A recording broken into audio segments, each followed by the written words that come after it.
So I wanted to show the Whizbang grinder in action. We're making cider here. Yesterday we picked a bunch of apples at Shoreham, Champlain Orchard in Shoreham, Vermont. And so we got a mix of, a lot of these are cider apples. You can see here, here's the apples. These smaller ones are like a Wixon crab and brown snout, and those are small enough sometimes that they'll just go right through. The other ones we quarter or halve.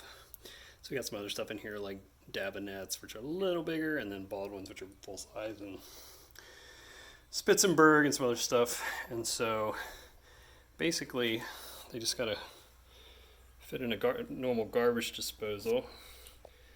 So I'm gonna try to throw a few in here while I'm filming and show you basically how this works. It's going to get really loud when I turn this on, so it's mainly just a watch and see thing.